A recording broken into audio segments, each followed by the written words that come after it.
Hello students, आप सभी स्वस्थ होंगे और आप अपने एग्जामिनेशन की तैयारी में लग भी गए होंगे। आज हम लोग क्लास 10th के लिए बहुत ही इंटरेस्टिंग और बहुत ही इजी टॉपिक देखने वाले हैं। इसके पहले वीडियो में हम लोग देखे थे कैरेक्टरिस्टिक्स ऑफ केमिकल रिएक्शंस, और इस कैरेक्टरिस्टिक्स ऑफ केमिकल रिएक्शंस में हम लोग evolution of gas, change in colour देखे थे। और हम लोग चर्चा किए थे कि there are 4 types of characteristics. यदि केमिस्ट्री को समझना है स्टूडेंट्स, और मैं समझता हूँ कि केमिस्ट्री बहुत ही इजी है और साइंस की अपेक्षा, मैं किसी साइंस का ऐसे नहीं कह रहा हूँ कि ये बहुत आसान है और ये बहुत मुश्किल है, ऐसा नहीं है, लेकिन फिर भी मैं समझता हूँ कि केमिस्ट्री सबसे इजी साइंस है। तो जिसमें हम लोग चर्चा किए थे कि there are 4 types of characteristics of chemical reactions.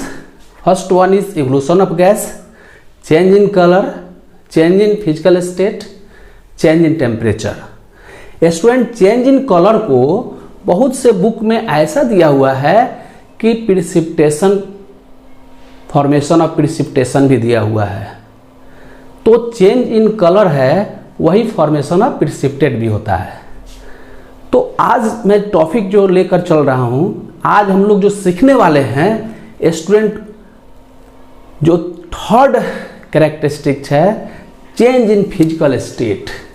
Student, ये इतना इजी है, इतना सरल है कि इसे हम बहुत आसानी से समझ सकते हैं। चेंज इन फिजिकल स्टेट हमारे दैनिक जीवन में, डेली लाइफ में ऐसे बहुत से घटनाएं होते रहते हैं जो चेंज ऑफ स्टेट के एग्जाम्पल्स हैं। ये बर्निंग ऑफ कैंडल हम लोग दिवाली में खासकर जलाते हैं।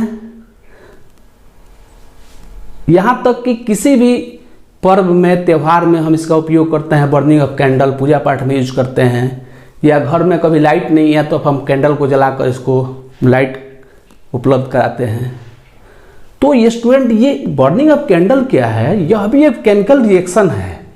हमें इसको समझना पड़ेगा कि स्टूडेंट ये केमिकल रिएक्शन है। कैसे केमिकल रिएक्शन है? तो स्टूडेंट, हम सब जानते हैं कि ये कैंडल है तो किससे बना हुआ है? Wax. Yes, absolutely you are right, ये वैक्स है। तो जब ये वैक्स है तो यहां आप देख रहे हैं कि मैं इसे तो हाथ में पकड़ा हूं, तो निश्चित है कि ये सॉलिड है, क्योंकि इसका शेप और साइज फिक्स है स्टूडेंट, सॉलिड स्टेट में है। तो जैसे ये जलता है, when wax burns, then water and carbon dioxide are formed। Student, यहां से कार्बन डाइऑक्साइड और वाटर ये दोनों बन रहा है। तो आप सब जानते हैं स्टूडेंट कि वाटर वेपर के रूप में है तो वो गैस है, कार्बन डाइऑक्साइड भी गैस है। तो यहां पर हो क्या रहा है स्टूडेंट, ये देखिए, जब ये वैक्स जल रहा है तो जल रहा है तो इसमें क्या हो रहा है? It is a combustion reaction, और ये कंबस्टन रिएक्शन है यानी केमिकल रिएक्शन है। और इस रिएक्शन में क्या हो रहा है? तो ये सॉलिड वैक्स चेंज होकर लिक्विड में और गैस में बदल रहा है। तो स्टूडेंट, बर्निंग ऑफ वैक्स यह एक केमिकल रिएक्शन है, और यह रिएक्शन किसका एग्जाम्पल है? Change in physical state. कैसे? तो स्टूडेंट, ये सॉलिड स्टेट है, आप स्पष्ट समझ रहे हैं कि सॉलिड स्टेट है, क्योंकि मैं इसको हाथ से पकड़ा हूं तो सॉलिड स्टेट है ही। लेकिन ये जब जल रहा है तो जलकर कार्बन डाइऑक्साइड गैस और वाटर वेपर बन रहा है। तो कार्बन डाइऑक्साइड गैस और वाटर वेपर ये दोनों गैसियस सब्सटेंस है। तो जब कोई वैक्स जलता है, सॉलिड रूप में है, और जलने के बाद वह गैसियस स्टेट में चेंज हो रहा है, तो यह एक एग्जाम्पल है चेंज इन फिजिकल स्टेट का। स्टूडेंट, मैं समझता हूं कि इसे आप समझ गए होंगे। तो स्टूडेंट, मेरा जो 4th टॉपिक है कैरेक्टरिस्टिक्स ऑफ केमिकल रिएक्शन, वो क्या है? ये 4th टॉपिक है, और ये है चेंज इन टेम्परेचर। तो स्टूडेंट, चेंज इन टेम्परेचर यानी केमिकल रिएक्शन होगा तो उसमें टेम्परेचर में चेंजिंग होगा। जैसे स्टूडेंट इसके पहले हम लोग देखे कि कैंडल है और इस कैंडल को हम जला रहे हैं, तो जब हम कैंडल को जला रहे हैं टेम्परेचर में भी चेंजिंग हो रहा है स्टूडेंट। यहाँ पर हम हाथ को थोड़ा स्पर्श करके देखिए, यहाँ पर हीट महसूस हो रहा है, यानी इसमें से हीट बन रहा है। कोई हम मैच स्टिक को जलाते हैं स्टूडेंट, ये मैच स्टिक को जला रहे हैं तो ये जल रहा है, तो जलने से हीट प्रोड्यूस हो रहा है। तो यह एक केमिकल रिएक्शन है, जो इसमें चेंज इन टेम्परेचर हो रहा है। स्टूडेंट चेंज इन टेम्परेचर ये दो तरह से हो सकता है। इसमें क्या है, मैच स्टिक है, तो ये जब जल रहा है तो इसमें से जो केमिकल सब्सटेंस है और साथ में ये जो इसका वुड है, ये जो इसमें स्टिक है, ये दोनों जल रहा है और जलने के बाद हीट प्रोड्यूस कर रहा है। कोल भी जलता है तो जलने के बाद हीट प्रोड्यूस करता है।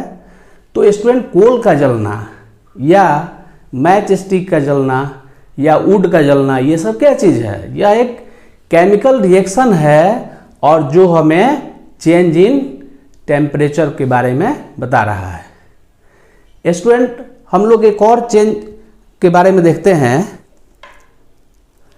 यहाँ पर देखिए, ये जो बीकर है, इस बीकर में हम क्विक लाइम लिए हुए हैं। स्टूडेंट क्विक लाइम समझते हैं आप लोग, कैल्शियम ऑक्साइड है। क्विक लाइम का मतलब कैल्शियम ऑक्साइड है, ये कैल्शियम ऑक्साइड को ही क्विक लाइम कहते हैं। अब स्टूडेंट सपोज डैट इसमें हम वाटर को मिलाते हैं। आप लोग देखे होंगे कि घर पर जो वाइट वॉशिंग कराया जाता है, तो वाइट वॉशिंग अगर आप चूना से कराते हैं, डैट मीन्स लाइम से कराते हैं, तो जैसे चूना में पानी को मिलाया जाता है, तो चूना में जब पानी को मिलाया जाता है, इस वाटर को जब हम मिलाते हैं इसमें, तो स्टूडेंट हम देखते हैं कि ये जब जैसे वाटर इसमें मिलता है तो क्या होता है, तो यहाँ पर हीट भी प्रोड्यूस हो रहा है। इसको हम छू कर देख रहे हैं, स्पर्श करके देख रहे हैं स्टूडेंट, आप भी देख सकते हैं इसको। ये बहुत ही ये कठिन एक्सपेरिमेंट नहीं है, बहुत कठिन एक्सपेरिमेंट नहीं है स्टूडेंट। जैसे हम लोग क्या किए, क्विक लाइम में वाटर को मिलाए, तो क्विक लाइम में वाटर को मिलाए तो जैसे हम इसको टच करते हैं तो ये बीकर गर्म हो गया है। ये गर्म क्यों हुआ है स्टूडेंट, तो इसमें रिएक्शन हुआ, और रिएक्शन हुआ तो क्या हुआ, क्विक लाइम और वाटर रिएक्ट किया तो सेलेक्ट लाइम बना। सेलेक्ट लाइम समझ रहे होंगे आप लोग, कैल्शियम हाइड्रोक्साइड को सेलेक्ट लाइम कहते हैं। तो सेलेक्ट लाइम बना और सेलेक्ट लाइम बनने के साथ में हीट भी प्रोड्यूस हुआ। तो स्टूडेंट यहाँ हम क्या देख रहे हैं, हीट प्रोड्यूस हो रहा है, डैट मीन्स हीट जो है वो बाहर आ रहा है। ए reaction in which heat is produced, heat is evolved is called an exothermic reaction.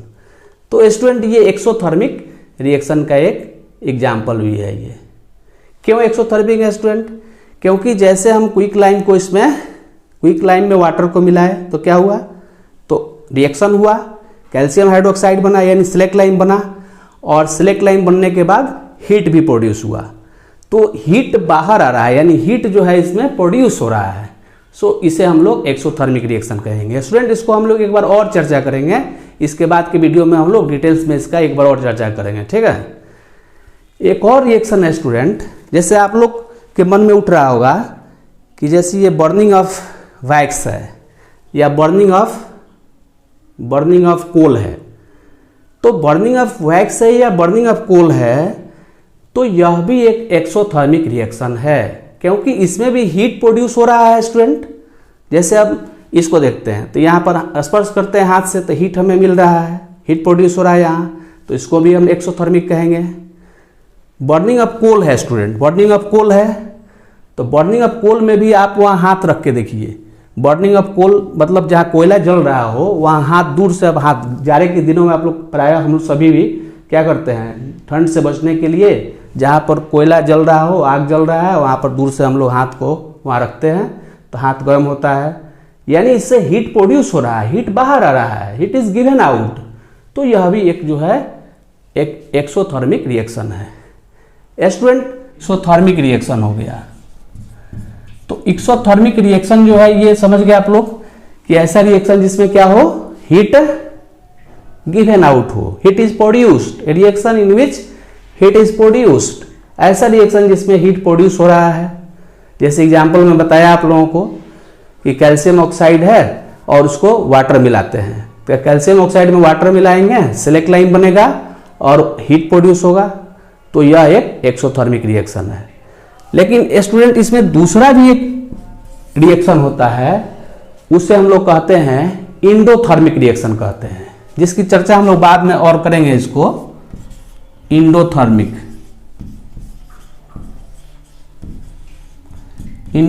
Reaction.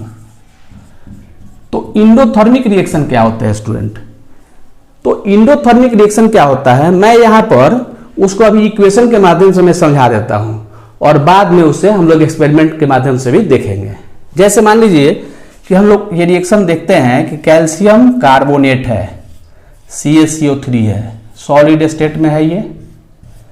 लेकिन इस कैल्शियम कार्बोनेट को जब हीट करते हैं स्टूडेंट, ये ऐसा साइन आप देखते होंगे केमिस्ट्री में खासकर, तो ये किसको रिप्रेजेंट करता है? ये हीट को रिप्रेजेंट करता है, ये हीट। तो ये ट्रायंगल का जो चिन्ह है वो हमेशा याद रखिए कि ये किसको रिप्रेजेंट करेगा? हीट को रिप्रेजेंट करता है। तो जैसे कैल्शियम कार्बोनेट को हीट दिया जाता है तो ये ब्रेक डाउन हो जाता है। ब्रेक डाउन होकर क्या बनता है स्टूडेंट? तो एक यही जो है कैल्शियम ऑक्साइड बनता है, क्विक लाइन बनता है सॉलिड स्टेट में, और प्लस क्या होता है, कार्बन डाइऑक्साइड बनता है गैसियस स्टेट में। तो ये जो रिएक्शन है कैल्शियम कार्बोनेट का ब्रेक होना, कैल्शियम कार्बोनेट को हीट देने से ब्रेक होना, तो इसमें से हम क्या देख रहे हैं कि हीट जो है ये heat is absorbed in this reaction, heat is absorbed. Student आपको ये सोचना है कि कैल्शियम कार्बोनेट कैसे कैल्शियम ऑक्साइड और कार्बन डाइऑक्साइड बदल गया। तो कैल्शियम कार्बोनेट को जब हीट दिए हम लोग, तो हीट देने से हीट एनर्जी है और यह एनर्जी इससे जैसे मिलता है तो क्या होता है, ये ब्रेक हो जाता है और ब्रेक होकर कैल्शियम ऑक्साइड में और कार्बन डाइऑक्साइड में ये चेंज हो जाता है। स्टूडेंट इसका हम लोग चर्चा करेंगे बाद में, जैसे टाइप्स ऑफ रिएक्शन पढ़ेंगे उस समय एक एक रिएक्शन को हम लोग डिटेल्स में समझेंगे। आज हम लोग क्या समझे? Change in physical state and change in temperature. तो स्टूडेंट मैं समझता हूं कि आप लोगों को यह समझ में आ गया होगा और फिर हम लोग नेक्स्ट वीडियो में आपसे हम लोग मिलेंगे। Thanks for watching. लेकिन एक स्टूडेंट आप लोगों से मेरा रिक्वेस्ट है कि मेरे व्हाट्सएप या टेलीग्राम पर या इंस्टाग्राम पर आप हमें सुझाव दे सकते हैं स्टूडेंट, या कुछ अगर नया वीडियो की मांग कर रहे होंगे तो आप बता सकते हैं हमें कि उस पर हम लोग एक नया वीडियो बनाएं। वैसे मैं क्रम से फर्स्ट टॉपिक लेके चल रहा हूँ, फर्स्ट चैप्टर का, और मेरा ये दूसरा वीडियो है। ऐसे करके मैं पूरे केमिस्ट्री को पढ़ाने वाला हूँ, आप लोग देखिए, है ना। Thank you for watching.